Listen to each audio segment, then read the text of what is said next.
Today, soy is in so many foods that most people consume it every day without even knowing it.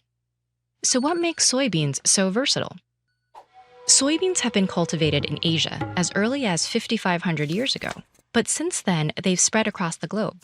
Part of soy's success is that the crop can be grown easily and cheaply in variable conditions. And once they're grown, soybeans have an incredibly high density of proteins and fats, ingredients which in recent years have been used in everything from mayonnaise to biodegradable plastic. The ideal method for separating these components depends on what you're trying to extract.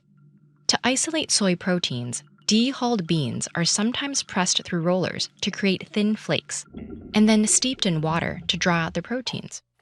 Alternatively, whole beans can be simply soaked and ground into a whitish protein-rich liquid. In both cases, the resulting substance can be used to make spongy foods like tofu, or filtered to produce soy milk. And at the industrial scale, these proteins can be used in various ways to help make processed foods. Soy fats may be even more versatile. In one extraction method, soybeans are dried, cleaned, and then fed into an extruder.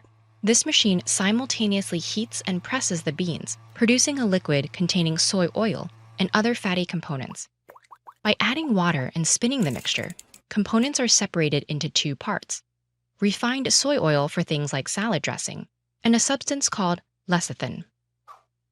Lecithin is made of molecules called phospholipids, which have a phosphate head that attracts water and a tail that attracts fats. These features make phospholipids excellent for blending ingredients that naturally separate from each other. This process is called emulsification, and soy lecithins are used as emulsifying agent in a huge variety of foods. For example, during chocolate production, phospholipids attach to both the fatty components of the cocoa butter and the water-soluble sugar particles, making them easier to combine into a smooth mixture. A similar process happens in powdered products that need to be instantly rehydrated. Soy lecithin bonds with the water and helps the powder disperse more quickly. While there are other plants we can process for lecithin and proteins, soy's mild taste and widespread availability have earned it a place in thousands of food products. But is it unhealthy to be eating this much soy? Not really. Soybeans contain many of the essential amino acids our bodies need, making them one of the best ways to get these proteins without eating meat.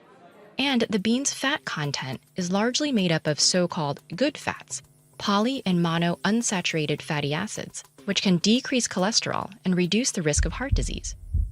There are some compounds in soy that may inhibit our body's absorption of various minerals. And about 0.3% of the general population has a soy allergy, which can be severe in rare cases. But for many people, the biggest complaint about soy consumption is the occasional increase in flatulence.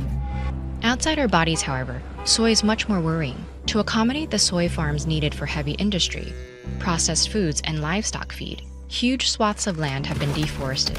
Between 2006 and 2017, roughly 22,000 square kilometers of the Amazon were cleared for soy production. In some regions, this has also led to the displacement of farmers and indigenous communities. So if we want to keep using soy and all its byproducts, we'll need to find a way to do it humanely and sustainably.